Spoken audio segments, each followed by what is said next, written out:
sebagian ulama berpendapat wajib kurban. Sebagian ulama berpendapat bahwa kurban itu wajib. Loh, ya.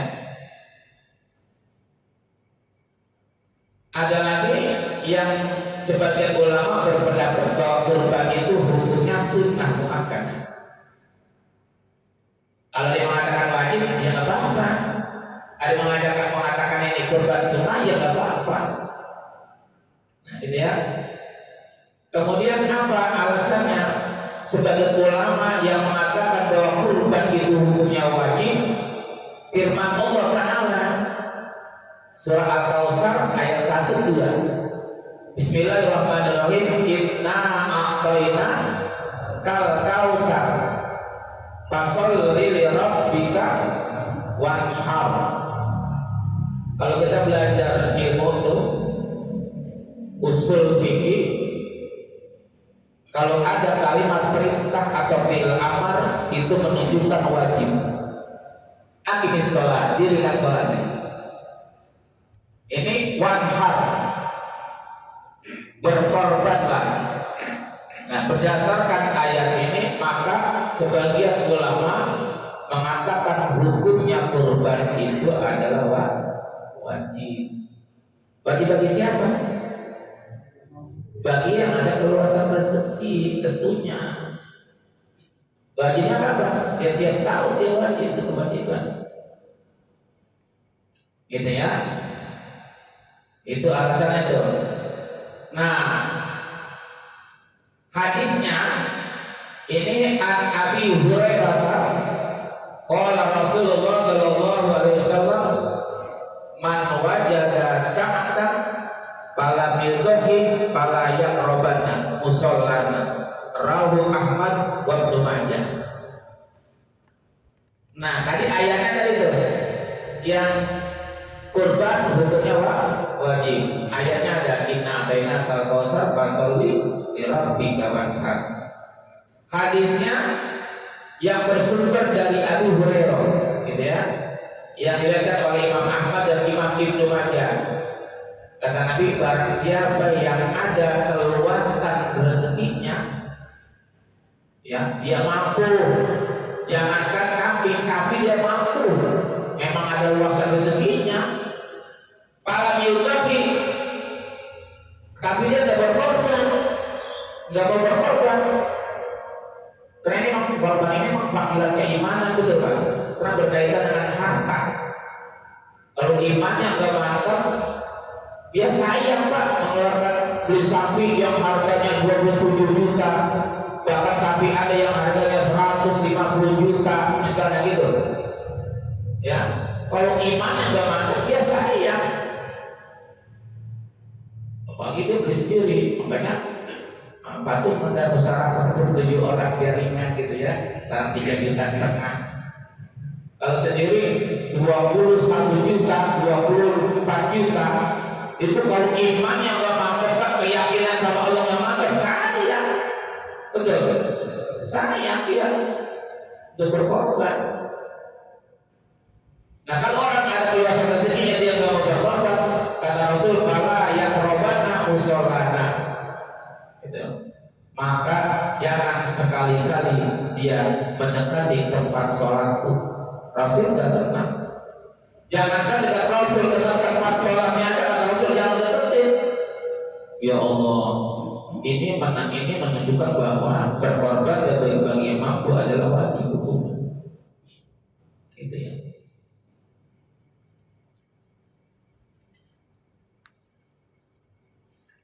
Nah, kemudian alasan yang berpendapat bahwa hukum kurban itu sunnah, ada juga hadisnya Pak. Ini riwayat Imam At-Tirmidzi. Ya, qala Rasul bersabda, "Umirtu bin nahri." Aku diperintahkan berkorban kata Rasulullah. Wa huwa sunnatun lakum, dan kurban buat kalian adalah hukumnya sunnah. Ya, kalau Rasul wajib berkorban hukumnya apa tuh? Kayak sholat tahajud itu bagi Rasul wajib, tapi bagi umatnya sunnah. Karena kalau sholat tahajud wajib, wah kita dosa mulu, betul. Nah, orang kita makan tahajud juga jarang. Kadang-kadang bangun jam 2 ngencing doang. Ya, bangun jam 3 cuma ngencing doang, gitu. Iya. Nah, kurban ini bagi baginda Rasul wajib, tapi kata Rasul bahwa sunnatun lakum, tetapi kurban ini buat kalian umatku adalah sunnah hukumnya. Ini hadisnya, gitu ya.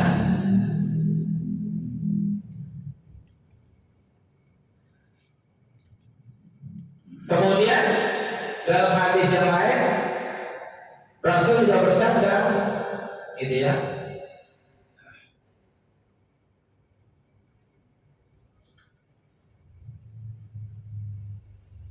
Kutiba alayyan nahru. Dalam hadis yang lain, kutiba alayyan nahru, diwajibkan atas saya berkorban, gitu ya. Walaisa biwajibin alaikum, akan tetapi untuk kalian tidak wajib, artinya sunnah dalam hadis yang kedua. Gitu.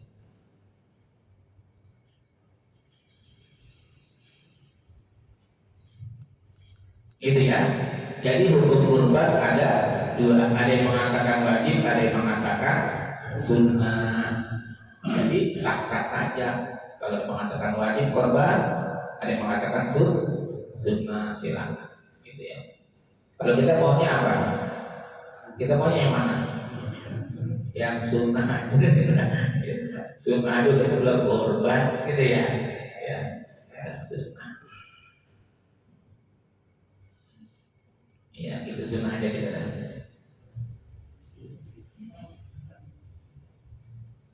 Jadi kurban ini sunnah muakkadah ala kifayah, atas kifayah menurun. Artinya apa? Faiza ata biha wahidun min ahli baiti kafa an jami'i. Tuh. Sunnahnya sunnah kifayah lagi enak. Ya, sunnahnya sunnah kifayah. Apa maksud sunnah kifayah? Kalau kita satu keluarga ada yang berkurban, maka cukup yang lain. Misalnya keluarganya 7, orang tua, anak 5, 7. Ada yang kurban 1, cukup yang lain. Makanya kalau korban gitu Pak,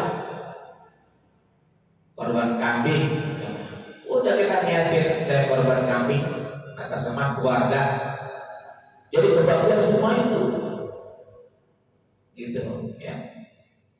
Jadi cukup, yang lain dianggap cukup gitu, karena sudah ada yang mewakili gitu ya, untuk berkorban. Gitu. Saya berkorban atas nama keluarga saya. Misalnya ada berapa orang terserah, mau 5, 6, 7 seekor kambing, saya korban seekor kambing. Cukup. Itu yang lain dianggap cukup. Mendapat pahala kurban juga.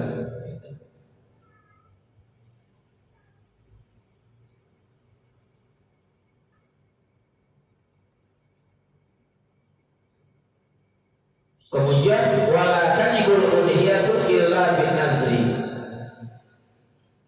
Jadi korban itu di sini tidak wajib kecuali bagi orang yang bernazar. Kalau nazar maka korban menjadi wajib. Ya. Misalnya kalau ada rezeki, toh besok saya mau berkorban seekor sapi, tiba-tiba kalau besok dapat rezeki dia itu banyak, buat beli sapi cukup kebeli, berarti itu nazar wajib dia laksanakan itu korbannya, karena korban wajib, dan dia sama sekali nggak boleh makan dari korban itu. Kalau korbannya nazar, nggak boleh makan. Tetap korban kambing nazar benar jadi wajib, itu kita tak boleh makan sama sekali, tak boleh.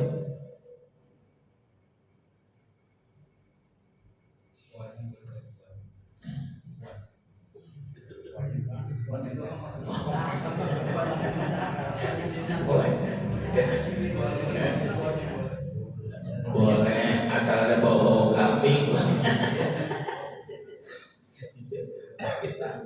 Itu ya. Jadi kalau korban sunnah boleh kita makan, yang korban boleh. Tapi kalau korban wajib, nazar nggak boleh kita sama sekali makan. Gitu. Kalau nggak tahu disebutkan kita. Tapi kalau ngomong sama istri kan suami, kan suami itu ambil. Kalau suami melakukan baru tahu dia siapa. Kalau itu dari ngajarnya dan Itu hubungi istri kita misalnya.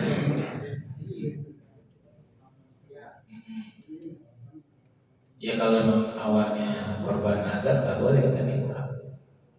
Ya boleh sama sekali. istrinya kan nggak tahu. Suami tahu tapi nggak ngasih tahu istri. Istrinya iya harus kasih tahu.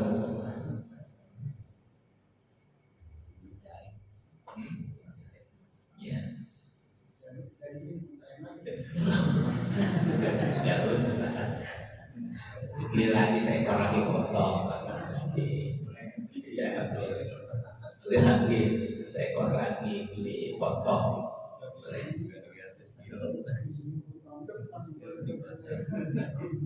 Akan sampai 3 hari. Beli lagi buat tanggal 11, 12, 13. Iya. Makanya apapun kita, apalagi berkaitan dengan kewajiban, kita kasih tahu keluarga. Kayak misalnya gini, kalau saya dapat rezeki, saya nazar ingin mengumrohkan Ustaz Zainuddin, ingin mengumrohkan Ustaz Zainuddin. Tiba-tiba ada rezeki, kemudian dia tidak mengumrohkan, itu dosa. Harus dilaksanakan nazar itu. Utang. Makanya kalau ada yang tahu diingatin. Saudara, dulu saudara pernah punya nazar begini-begini. Kalau bisnis gold pengen renovasi musola misalnya, itu yang dari sedekah bisa jadi wajib. Makanya jangan sembarangan kata, gitu ya. Seperti itu. Hati-hati banget.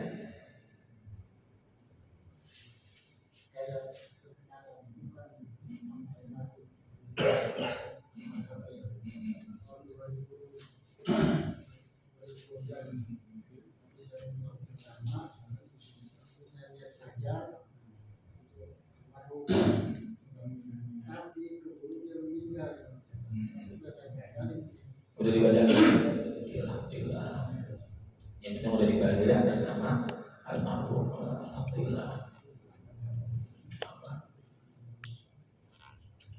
Kan begitu Pak. Terjadinya korban Nabi Allah Ibrahim mengorbankan putranya, kan tadinya begini sejarahnya. Nabi Ibrahim itu nabi yang kaya Pak. Memang rata-rata nabi dan rasul itu nabi-nabi orang kaya semua. Nabi Ayub kaya, termasuk Nabi Allah Ibrahim itu nabi kaya raya lah. Tiap tahun pada Nabi Allah Ibrahim berkorban 300 ekor sapi, 1000 ekor kambing tiap tahun. Bayangin kekayaannya Pak. Kalau sekarang dihargai satu sapi harganya minimal 20 juta aja, kali 300 ekor sapi berapa miliar Pak? Hitung sendiri. Kambingnya 1000 tiap tahun itu Nabi Allah Ibrahim tiap tahun. Sapi 300, kambing 1000 itu tiap tahun. Luar biasa kekayaan Nabi Allah Ibrahim. Beliau jatuh omongan, ya sifat manusia timbul. Ya ini mah kecil, katanya sekitar 300 ekor sapi setiap tahun sama 1000 ekor kambing kecil. Jangankan sapi kambing 300.000, anak kalau saya punya saya korbanin. Nah itu makanya diingatkan tuh namanya nazar. Makanya diingatkan tuh malam tarbiyah.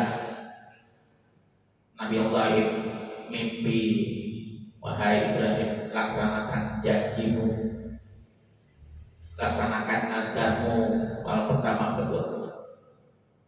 Nazar apa ya? Dulu aja pernah ngomong apa dulu? Waktu belum punya anak pernah ngomong apa dulu? Itu kata Allah bahasa kita. Ngomong apa dipikir? Oh iya, ya Allah. Dulu saya mungkin ada perasaan sombong atau bagaimana Nabi Allah Ibrahim. Jangankan saya 3 ekor sapi tiap tahun, 1000 ekor kambing tiap tahun, anak pun kalau ada akan saya sembelih, saya korbankan untuk Allah. Nah itu kepada Allah itu nazar. Makanya diminta oleh Allah nazarnya Nabi Allah Ibrahim untuk dikorbankan anaknya, putranya.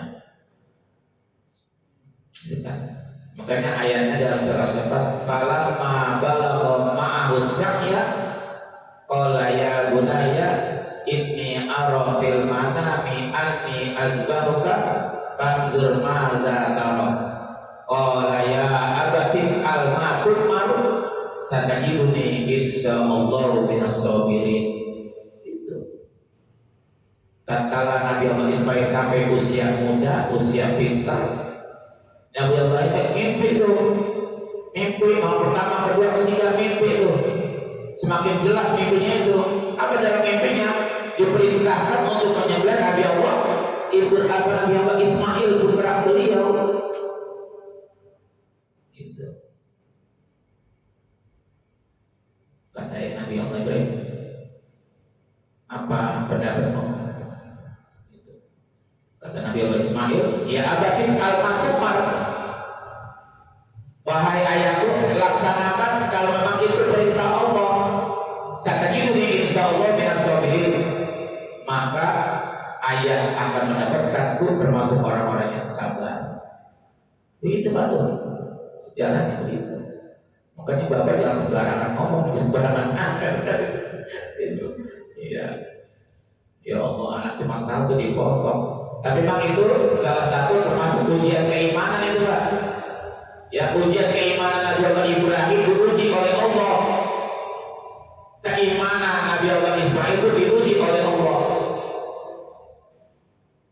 Nabi Ibrahim sayang sama anak, tetapi sayangnya sama Allah, cintanya sama Allah melebihi cintanya kepada anak. Itu ujian keimanan itu. Jadi ayahnya soleh, imannya mantap, anaknya soleh, imannya mantap, anak itu. Ayah udah nempel lah gitu kan. Ayahnya dermawan, insya Allah anaknya pemurah. Gitu. Ayahnya imannya mantap, anaknya mantap. Udah abah kerjain aja itu perintah Allah. Gitu ya Allah. Itu anak soleh namanya, anak beriman dan soleh. Tapi kalau anak pintar kagak soleh, cari aja Pak yang tua dikit. Iya, lari ya Allah. Gitu ya. Jadi hati-hati Pak ya, jangan sampai nazar itu seperti itu. Kemudian waktu disabul badanatu al-sab'atin istaraku bil tadhiyati biha. Waktu disabul baqaratu al-sab'atin kadzalik. Nah, cukup Pak, 1 ekor onta atau 1 ekor lembu atau kerbau atau sapi untuk 7 orang. Nah, kalau kambing untuk 1 orang kita mengatakan ya.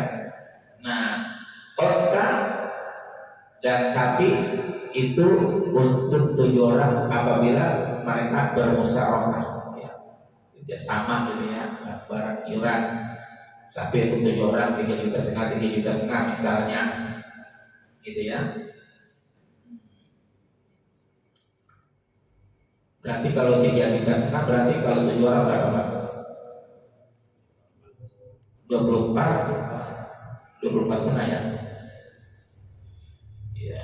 Beli sapi jangan seharga itu. Kalau misalnya patungan 3,5 juta, dibeli sapi yang harganya 24 juta, berarti tinggal gopek, iya.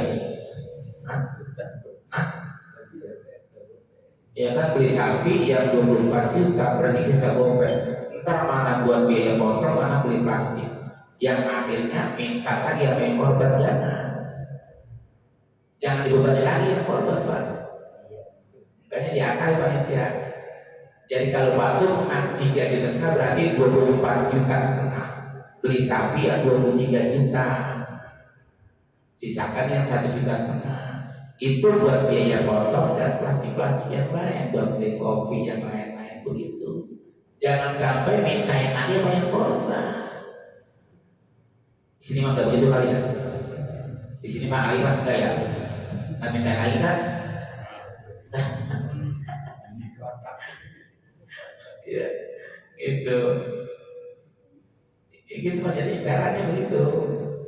Jangan udah patungan 3,5 juta, kira dipintain lagi 500, 200, jangan. Itu. Makanya saya ajar begitu. Jadi 24,5 juta beli sapi yang 23. Yang 1,5 juta itu buat biaya potong, buat yang lain-lain beli plastik, gitu ya.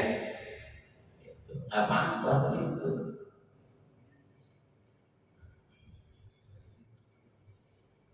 Gitu ya. Jadi boleh 1 ekor unta atau sapi untuk 7 orang, gitu ya. Nah ini ada hadisnya, saya kutip juga, karena saya juga. An Jabir, ya dari Jabir, dari sahabat Jabir. Naharna ma'a Rasulillah sallallahu alaihi wasallam amal Hudaybiyah. Kata Jabir, Sayyidina Jabir, kami berkorban bersama Rasulullah sallallahu alaihi wasallam amal Hudaybiyah pada tahun Hudaybiyah.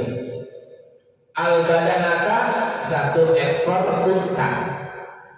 Ansabaatin untuk 7 orang. Jadi patungan 7 orang. Mereka ketika tahun Hudaybiyah, gitu ya, mereka berkorban bersama Rasulullah 1 ekor unta untuk 7 orang yang patungan. Wal baqarata ansabaatin, dan juga sapi untuk 7 orang. Rawahu Muslimun, dari Jabir, hadis dari Imam Muslim. Jadi boleh sapi atau unta untuk 7 orang, apa gitu ya. Jadi ibaratnya ringan gitu Pak ya. Kan kalau kita beli sendiri 24 juta, kosong. Tadi saya bilang kalau iman yang nggak mantap saya ini 3 patungan, 3 orang, 7 orang, 3,5 juta. Tapi kalau orang kaya mau nggak jadi masalah Pak beli seekor sapi, betul. Ya duitnya banyak, beli yang 25 juta, yang 30 juta, 40 juta, 100 juta ya silakan. Kalau dia orang ada rezekinya. Itu 1 hadis begitu Ratu. Itu dari Jabir, riwayat Imam Muslim. Nah hadis yang kedua hadis Ibnu Abbas. Ya, hadis yang bersumber dari Imam Ibnu Abbas, paman yang berkata Rasul, kunna ma'a Rasulillah sallallahu alaihi wasallam fis safari. Kata Imam Ibnu Abbas, kami bersama Rasulullah dalam perjalanan. Ya, suatu saat Imam Ibnu Abbas berjalan bersama Rasulullah dan sahabat yang lain. Fahadarul Adha, kemudian bertepatan dengan hari raya Idul Adha. Rasul sedang berjalan ke negara mana, Jawa misalnya itu, bersama sahabat Abbas dan yang lain-lainnya. Di dalam perjalanan itu bertepatan dengan hari raya Idul Adha. Itu. Pas taruh nabil bakal disamakan, maka kami berserikat itu, ya. Kami berserikat tuh, ya. Bil bakori sabang akan Di dalam menyembelih sapi untuk 7 orang. Jadi dalam perjalanan karena udah berkepatan dengan Idul Adha, udah patungan tuh 7 orang. Sekian, belilah 1 ekor sapi dipotong, gitu ya, disembelih. Wabil ba'iri asrata. Nah dalam hadis ini Pak, boleh 1 ekor unta untuk 10 orang. Boleh. Ini ada keterangan. Kalau untuk sapi 7 orang, wabil ba'iri asratan, untuk unta boleh untuk 10 orang. Itu ada sumbernya hadis ya. Ya, Rahu At-Tirmidzi wa Nasa'i. Hadis bersumber dari Imam Ibnu Abbas yang diriwayatkan oleh Imam At-Tirmidzi dan Imam An-Nasa'i. Boleh ya. Jadi nanti kalau suatu saat Bapak dengar orang menyampaikan boleh tuh kalau kontak buat 10 orang. Wah, setahu saya itu ada 7 orang. Ternyata memang hadis Nabi tidak cukup 1 hadisnya. Ya. Dalam suatu riwayat Rasul begini, sapi 7 ada 7. Satu riwayat yang lain dan dialami oleh Imam Ibnu Abbas, suatu saat itu sapi 7 orang kontak untuk 10 orang boleh, gitu ya. Cuma di sini nggak ada keterangan sapi buat 10 orang, nggak ada. Yang ada kontaknya. Kalau kontak untuk 10 orang nggak apa-apa berserikat. Kalau sapi kerbau itu untuk 7 orang saja. Ya, gitu ya. Masya Allah, alhamdulillah.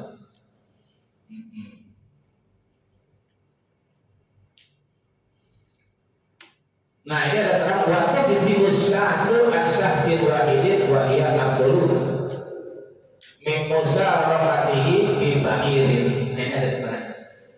Ya. Dan mencukupi ya 1 ekor kambing dari seseorang. Wa hiya abdul min musarafatihi bil ba'irin. Jadi kita berkorban 1 ekor kambing itu lebih afdal daripada kita berkorban 1 ekor onta tapi bareng-bareng. Misalnya ya, bisa kita nih patungan sapi 7 ekor misalnya, jutaan kita. Terus ada orang berkorban 1 ekor kambing, ternyata abdolan yang 1 ekor kambing, 1 keterangan gitu. Ya. Dan tapi nanti jangan pas saya menyampaikan keterangan ini besok udah kita proses sapi kambing tapi masing-masing. Itu enggak juga gitu ya. Satu sisi nanti ada lagi keabdolannya gitu ya. Apa-apa boleh gitu ya.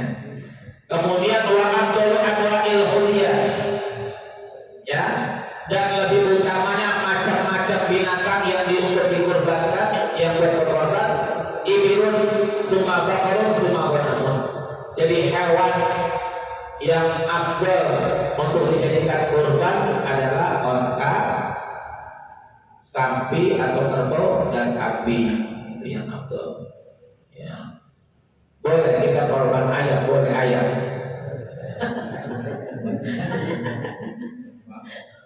Korban ayam. Tapi ada Pak, di bab sholat Jumat ada hadis saya lupa itu. Dalam kitab Hadithul Qaul ada tentang sholat Jumat. Barang siapa yang datang di bilangan pertama sholat Jumat, maka dia akan mendapat pahala sebanyak sebesar pahala orang yang berkorban 1 ekor unta. Pada saat pertama tuh, datang pertama di masjid Jumat, orang udah datang, dia udah datang. Orang-orang datang setengah 12, mepet azan, dia jam 11 udah datang. Masih kosong itu masjid. Dia yang pertama, dia saat yang pertama datang, maka itu orang pahalanya seperti dia berkorban 1 ekor unta.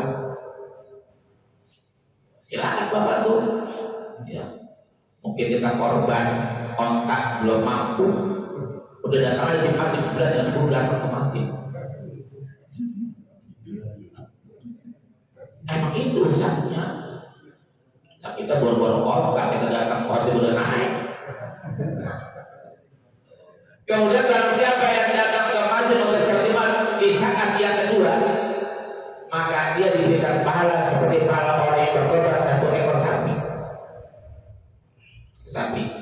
Barang siapa yang datang di saat yang ketiga, maka dia seperti berkorban 1 ekor kambing. Ya. Dan barang siapa yang datang keempat, maka dia seperti korban 1 ekor ayam. Masih bodoh. Tapi itu yang keempat, Pak. Tapi barang siapa yang datang ketika khatib sudah naik, maka ditutup dari catatannya. Ayam bisa Ustaz. Tapi dapat pahala ayam. Iya, dapat pahala ayam tuh. Datang yang keempat, tapi urutannya itu ya Jumat. Tapi kalau kita datang khatib sudah naik, maka ditutuplah di situ buku catatan. Maka kalau kita datang pas azan atau khatib sudah naik, maka nama kita di situ terdaftar di sisi malaikat. Kenapa? Itu untuk malaikat ketika khatib naik, malaikat pun yang ingin mendengarkan isi khutbah yang disampaikan oleh khatib. Malaikat duduk juga berdiri untuk mendengarkan isi khutbah yang disampaikan oleh khatib. Makanya saudara khatib itu kenapa di samping manusia yang zahirnya hadir, tapi malaikat juga berbaris untuk mendengarkan isi khutbah yang disampaikan oleh khatib. Itulah hebatnya hari Jumat. Kira-kira kita yang mana Pak nih? Mendapat pahala korban 1 ekor onta, sapi, kambing, ayam.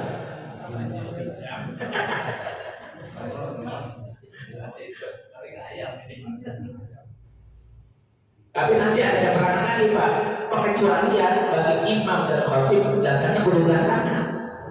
Sebetulnya tuh dalam keterangan mepet-mepet itu malah sunahnya itu kalau khatib imam tuh. Hah? Iya.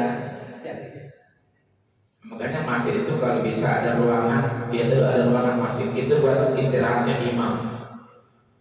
Khatib itu.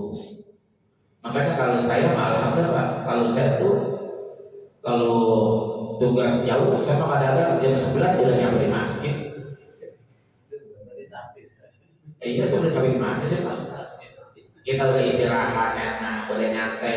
Karena kalau tergesa-gesa, terburu-buru, repot juga. Kadang-kadang kita kos-kosan, kapalannya hilang. Komplain. Makanya saya tuh kalau ada masjid yang ada orang sekretariatnya atau sebelah imam ada ruangan buat imam, itu memang harusnya begitu. Di samping juga DKM tenang, ustadznya udah datang, aman dah. Ya dah. Ya kan ada ustadz juga waktu datang telat mulai dari berkat sama DKM. Kan ada juga begitu. Hati-hati baik. Iya. Kalau saya alhamdulillah berusaha seperti itu. Apalagi kalau jadwal jauh-jauh, misalkan anak berangkat jam 10 udah berangkat, setengah 10 udah berangkat, memperkirakan waktu. Oh, perjalanan saya 1 jam berarti saya harus berangkat jam sekian. Oh, perjalanan saya setengah jam berarti saya harus berangkat jam sekian. Yang penting jam 11 saya sudah nyampe di masjid yang saya tuju. Paling tidak jam setengah 12 sudah tiba saya, enak, udah aman. DKM juga tenang. Tapi kalau udah mau azan pertama khatib belum datang, gua bingung juga DKM ini.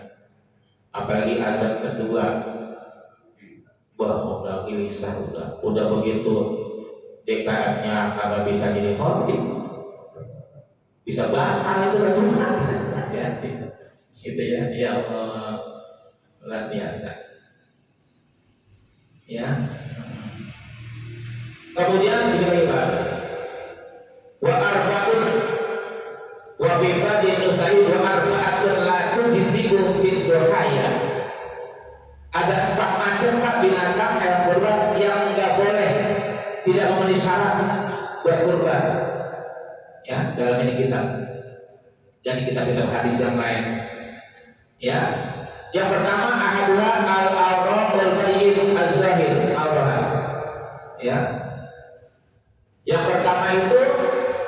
binatang hewan kurban yang jelas burkanya, Pak. Ya, hati-hati kalau sapi kambing yang jelas burkanya ini tidak boleh syarat jadi kurban. Ya, makanya burka itu sapi atau kambing itu tidak memenuhi syarat, tidak mencukupi untuk dijadikan kurban. Jelas burkanya. Tapi selama ini Bapak pernah nggak lihat sapi yang buta? Kayaknya belum ada kan? Kalau terjadi begitu, makanya dikasih tahu oleh ulama kita, gitu ya. Yang memenuhi syarat tuh kalau bukanya jelas. Kemudian wasani al-arja'ul bayyin arjuha, ya. Kemudian pincang, hewan kurban yang pincangnya jelas dia pincang, itu juga tidak memenuhi syarat untuk kurban. Ya, sampai jalan ini sapi jatuh kena pincang misalnya. Apalagi emang sapi kakinya nggak ada satu yang amputasi misalnya. Itu tidak dengan syarat. Cari yang lain, beli yang sempurna, pasti yang sehat. Yang jadi hati-hati. Kemudian wasalis al-mardatul bayyin maraduha. Dan yang ketiga, yang nggak sah, tidak boleh syarat untuk dikorbankan itu hewan ketika hewan itu sakit yang jelas sakitnya, gitu ya. Dulu kan tahun dulu, makanya kenapa hewan kurban itu memang harus ada tim dokter yang memeriksakan ini sehat apa enggak ini sapi, gitu ya. Kalau sudah standar kesehatan dokter enggak.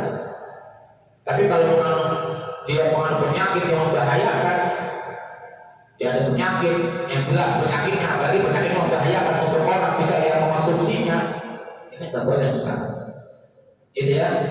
Kemudian yang keempat, warabil al-ajfa'a wa ya allati zahabat tuhha ay zahabat dima'wa min al-azal. Nah, yang keempat, binatang hewan kurban yang sangat kurus, apa yang gak ada sumsumnya, beda daging itu jangan dibeli. Ini Pak harganya murah ini, dapat 15 juta ini, tapi kurus. Apa kalau bahasa orang kampung namanya? Bukan, itu sapi kurus jangan, nggak ada dagingnya, sumsumnya nggak ada. Ini tidak memenuhi syarat untuk dikorbankan. Jangan. Jadi yang bagus, ya. Makanya kata Nabi, azimu duhayakum fa innaha ala sirati matayakum, kata Nabi. Perbesarlah korban-korban kalian dari korban yang besar, yang sehat, yang mantap, yang kakinya, matanya semuanya sehat sempurna, yang gagah, yang sehat. Kenapa? Fa innaha matayakum, fa innaha ala sirati matayakum. Karena nanti korban-korban itu menjadi kendaraan kita di yaumil qiyamah. Masya Allah, ya. Alhamdulillah. Udah cukup ada 7 berapa? Ada 1 jam udah. Udah cukup ya? Udah lama-lama. Itu udah jam 8:30. Ya, alhamdulillah. Apa ya itu? Masih ada pertemuan lagi nggak ya? Masih.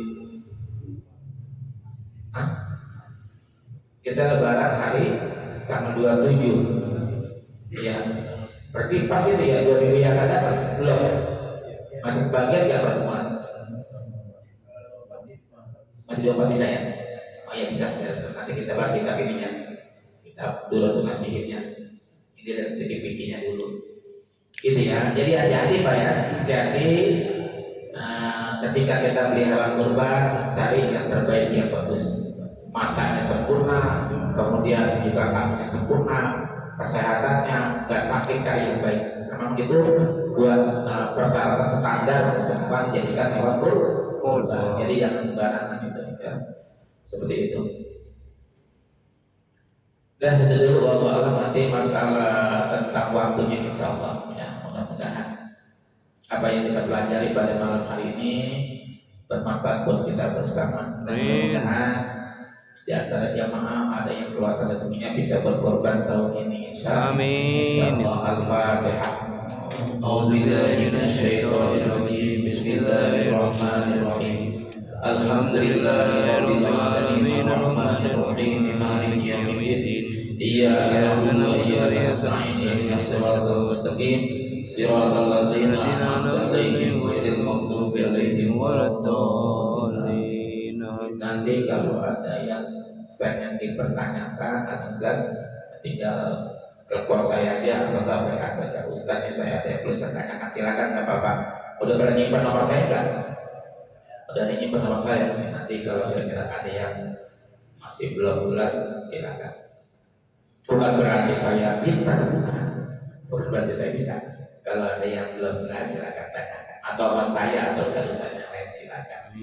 Ya nanti tanya biar jelas. Itu saja ya. Astaghfirullahaladzim, astaghfirullahaladzim. Bismillahirrahmanirrahim. Alhamdulillahirabbil alamin. Hamdan yuwafi ni'amahu wa yukafi mazidah. Ya rabbana lakal hamdu wa lakal mulku wa syuruka ma yanbaghi li jalali wajhika wa li'azimi sultanik. Allahumma shalli wa sallim ala sayyidina Muhammad wa ala ali sayyidina Muhammad. Allahumma ighfir lana dhunubana wa dhunuba walidina warhamna warhamhum kama rabbawna shighara. Wa li masyayikhina wa li ustadzina wa li mu'allimina wa li jami'il muslimina wal muslimat wal mu'minina wal mu'minat al ahya'i minhum wal amwat. Amin ya Allah. Allahumma inna nas'aluka ilman nafi'a wa rizqan thayyiban wa amalan mutaqabbala.